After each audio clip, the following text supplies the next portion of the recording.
우리가 살아가면서 비전을 상실하고 살아가는 사람들이 있습니다. 그래서 묻습니다. 왜 이렇게 힘차게 살아오던 인생이 한순간에 무너졌느냐고. 그러면 환경을 탓하기도 하고 또 사람들을 탓하기도 합니다. 그러나 우리가 생각해 봐야 될 것은 무엇인가 하면 비전은 자신이 포기를 하는 것이지 환경이 다른 사람이 우리 앞길을 막는 것이 아니라고 하는 생각을 가져야 되는 것입니다. 그것이 하나님께서 내게 주신 비전이라고 한다면 분명히 하나님이 힘을 주시고 그 길을 인도하실 것이기 때문에 우리에게는 믿음이 필요한 것입니다. 그런데 많은 사람들이 자신들이 하나님께로부터 받은 분명한 비전이라고 말하면서도 진행을 하다가 중단하는 이유는 여러 가지의 이유를 들어 그의 포기된 것들을 이야기하는 것을 바라보게 되었습니다. 오늘 에스라서 4장에는 성전을 짓는 데 있어서 방해꾼들이 나타나는 것을 봅니다. 그런데 이 방해꾼들을 보게 되어지면 바로 밖에서 방해를 하는 사람들이 있고 안에서 방해적인 것들이 나타나는 요소가 있는 것들을 바라볼 수가 있습니다. 여러분 2절 말씀에 보면 원수들의 요구가 나타납니다. 우리가 하나님의 일을 하면서 우리가 생각할 때에 모든 것이 만사 형통이 될 거다라고 하는 생각을 가질 때가 있습니다.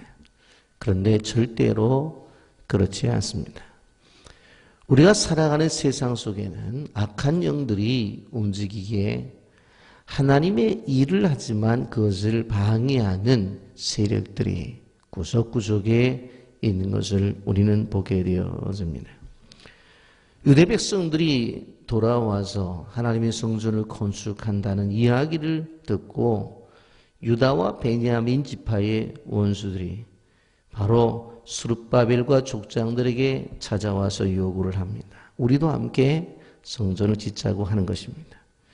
1절 2절 보면 사로잡혔던 자들의 자손이 이스라엘 하나님 여호와의 성전을 건축한 남을 유다와 베냐민의 대적이 듣고 스룹바벨과 족장들에게 나와 이르되 우리도 너희와 함께 건축하게 하라. 우리도 너희와 같이 너희의 하나님을 찾노라. 아수르 왕 에살 핫돈이 우리를 이리로 오게 한 날부터 우리가 하나님께 제사를 드리러 하니 그랬어요. 자, 여기에 보면 성전을 같이 짓자. 그러면서 우리도 그 하나님에게 제사를 드리고 싶다라고 분명히 요구를 해요. 그러면 우리는 같이 짓재. 그래도 예배도 같이 드리재. 얼마나 좋은 일이야. 그렇게 생각하는데 여기 한 단어를 우리는 주의 깊게 봐야 됩니다. 여기 보면 너희와 같이 너희 하나님을 찾노라 그랬어요. 이게 신앙이 아니에요. 우리 하나님을 찾아야 되는 거예요. 너희 하나님을 찾는 건 신앙이 아니에요.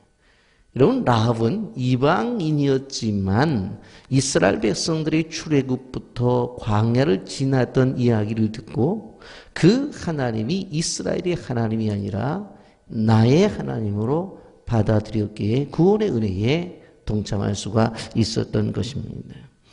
여러분 열왕기하 17장 33절에 보면 이들의 모습이 나타났는데 이와 같이 그들이 여호와도 경외하고 또한 어디서부터 옮겨왔든지 그 민족의 풍속대로 자기의 신들도 섬겼더라. 그렇게 말을 합니다. 이 사람들은 바로 자기들이 지금까지 믿고 있던 신들, 그 신들 플러스 하나님이라고 하는 신을 더 필요로 했던 거예요. 왜? 자기네들이 신들이 해주지 못했던 것들을 하나님이라고 하는 신이 해줄 수 있다고 하는 생각을 가지게 되었던 것입니다. 여러분 우리가 기억해야 될 것이 뭐냐면 이것이 종교 혼합주의라고 하는 것입니다. 여러분 우리나라에 생각보다도 종교 혼합주의가 많습니다. 여러분, 하나님도 섬겨요. 근데 또 절간에도 가요. 또 하나님도 섬겨요. 또 때 되면 제사도 드려요. 하나님도 섬겨요. 유교 뭐 전통이지 하면서 유교도 믿는 사람들이 있어요. 우리가 철저하게 하나님만 믿는 것이 아니라 하나님이 해주시지 못할 것이 있다고 하는 생각들이 들면서 어떻게 다른 것들을 추구하는 것을 보게 되어집니다.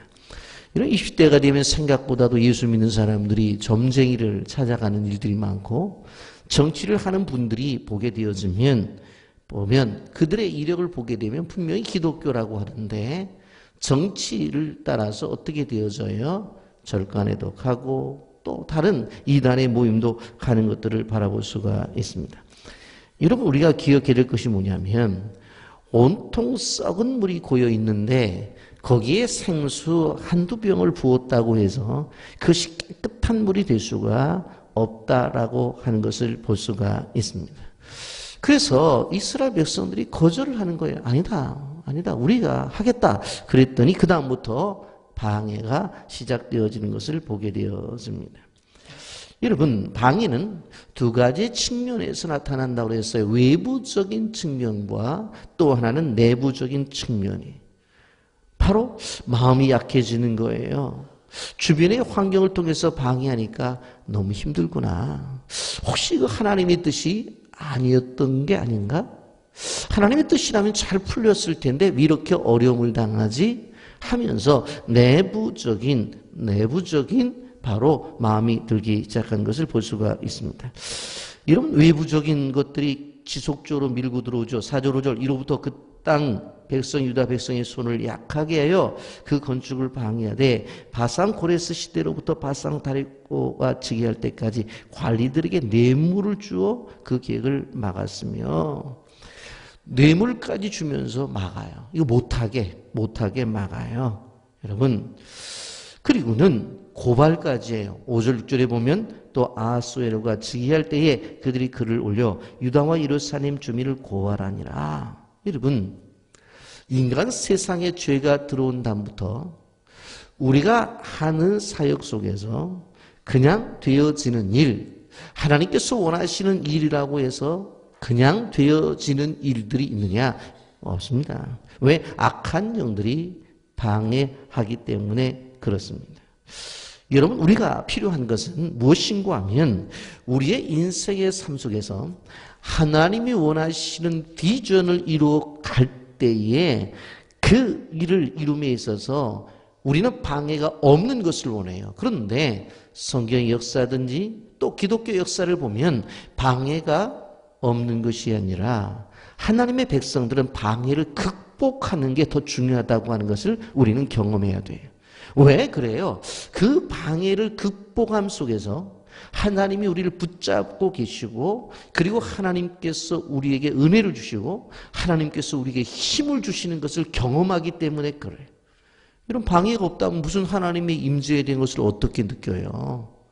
그 방해를 할 때에 하나님이 함께 하시고 하나님 힘을 주시고 하나님께서 이기게 하신다고 하는 것을 경험케 한다고 하는 것입니다. 이런 방해라고 하는 원어의 의미를 보면 낙심케 하고 두렵게 했다고 하는 뜻도 있는 것을 바라볼 수가 있습니다. 그래서 뒤에 24절에 보면 이에 예루살렘에서 하나님의 성전 공사가 바사왕 다리오 2년까지 중단되니라. 그렇게 말씀하고 있습니다. 그런데 이렇게 방해가 나타나니까 사람들이 생각을 하는 거예요. 하나님의 뜻이면 이루어질 텐데 이거 왜 이런 일이 벌어지지? 먹고 살기도 힘든데 뭐 하나님 뜻이면 이루어지겠지 하고 낙심 속에서 무관심해지게 되는 것입니다. 그리고 그 무관심 속에서 점점 하나님이 우리에게 주신 비전이 멀어지게 되는 것입니다. 여러분, 우리가 기억해야 될 것이 무엇인가 하면 끊임없이 하나님이 우리에게 주신 비전을 이루어 나가고 그것을 성취하기 위해서는 어려운 일들을 극복하면서 나가야 되는데 외부적인 요소가 됐던 내부적인 낙심이 되었던 간에 그런 것들이 내게 밀려오게 되어지면 힘드니까 무관심하게 되어져요. 점점 그것은 비전과 멀어지게 된다라고 하는 것을 우리는 기억해야 되는 것입니다. 여러분, 이스라엘 백성들이 성전을 짓기 시작하자 사마리아 사람들도 같이 짓자고 찾아왔죠. 그런데 그것이 거절되어지니까 방해꾼으로 바뀌어지는 것을 바라볼 수가 있습니다. 여러분, 우리는 기억해야 될 것이 무엇인가 하면 세상은 끊임없이 변한다고 하는 것을 알아야 돼. 그 변하는 세상 속에서 정말 하나님의 뜻을 이루는 사람은 변하지 않는 하나님을 믿고 그 비전이 하나님이 나에게 주신 것이라고 믿고 나가는 사람만이 바로 변하지 않는다고 하는 것을 우리는 기억해야 되는 것입니다. 여러분, 우리가 건축을 하면서도 느껴지는 부분이 뭐예요? 하나님께서 열정을 갖고 시작했어요. 그래도 우리도 그 열정에 동참을 했어요.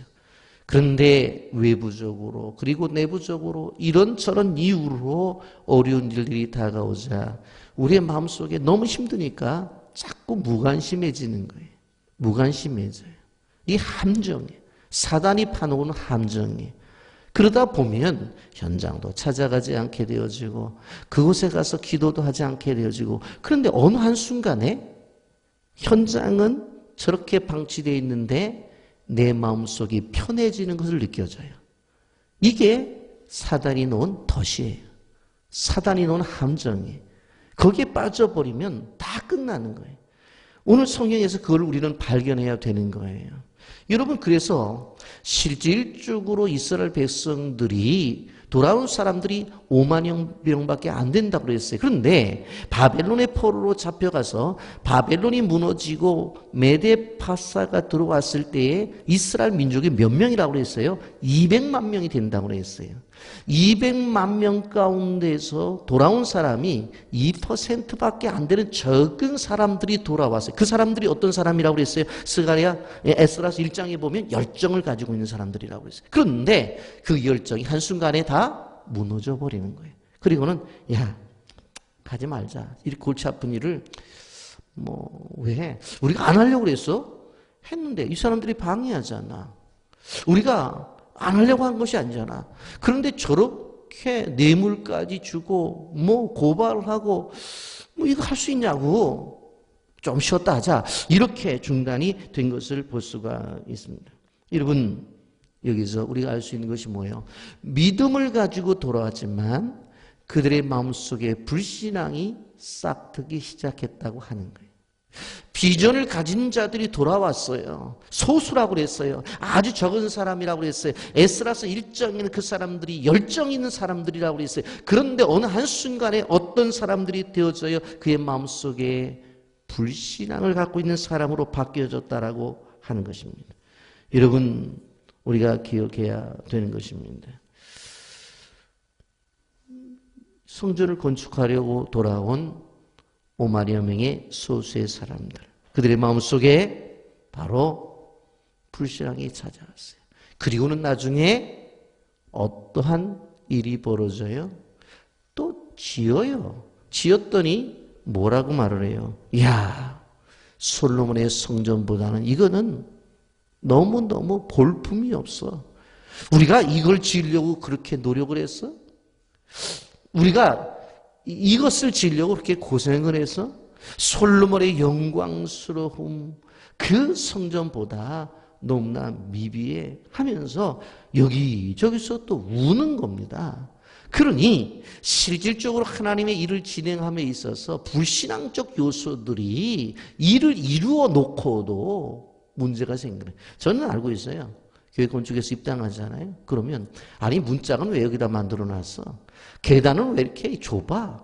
부터 시작해서 이러한 저런 불만적인 요소들이 또 나온단 말이에요. 이게 다 성경에 나타나 있는 기록들이에요. 보면 여러분, 우리가 기억해야 될 것이 무엇인가 하면, 그래서 학개 선지자가 뭐라고 말을 해요? 지금 새로 놓은 성전터가 좁다고 낙심하지 말라. 이후의 영광이 이전의 영광보다 크리라. 왜 그래요? 이 성전이 작다고 느껴질지 모르지만 솔로몬이 지은 성전보다도 스룹바벨이 지은 성전은 너무나 더 큰 의미가 있는 거예요. 솔로몬 성전, 여러분, 다윗이 다 준비했잖아요. 그리고 솔로몬이 짓잖아요. 물론 그 주변에 많은 사람들이 도움을 가지고 헌물을 한 것은 사실이지만, 그러나 그 중심에 누가 있어요? 2명이 있어요. 그런데 스룹바벨의 성전 보십시오. 그 성전을 짓기 위해서 5만여 명이 자기 터전을 버리고 그 목적을 위해서 돌아왔다라고 하는 것입니다. 여러분, 우리는 기억해야 되는 것입니다. 이 안에서 성전을 지으려 왔으면서도 먼저 자기 집을 지은 사람들이 있었다고 그랬어요. 그리고 과거 솔로몬 때가 더 좋았다라고 주장하는 과거 지향주의적인 사람들도 있었어요. 여러분, 우리는 기억해야 되는 것이 무엇인가 하면 과거에 붙잡혀 있어서는 안 됩니다. 하나님이 현실을 주신 것은 미래를 향하라고 주신 것이지 과거를 생각하며 옛날이요 라고 그렇게 하라고 말씀하시지 않았습니다. 말씀을 정리합니다. 요한복음 16장 33절에 이렇게 말합니다. 세상에서는 너희가 환난을 당하라 담대하라 내가 세상을 이겼노라. 여러분, 믿음의 사람의 삶 속에서 우리가 기억해야 될 것이 무엇인가 하면 환난을 주는 사람이 이기는 것이 아니라 환난을 당하는 사람이 이기는 것이 성경적인 원리. 요셉을 판 형들이 이긴 것이 아니라 궁극적으로 팔려갈 때는 요셉이 진 것 같았지만 끝내는 누가 승리해요?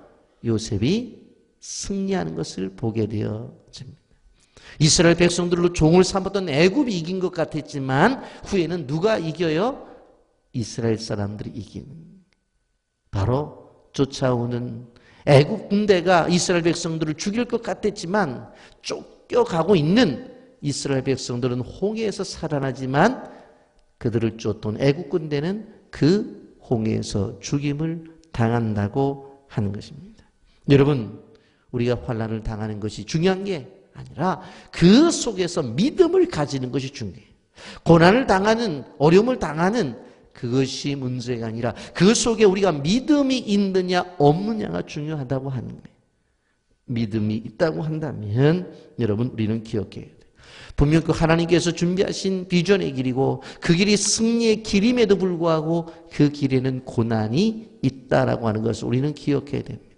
그러면서 이러한 하나님의 큰 프로젝트를 가지고 나가게 되어질 때에 분명코 외부로부터의 분명코 방해는 있다 없다? 있다.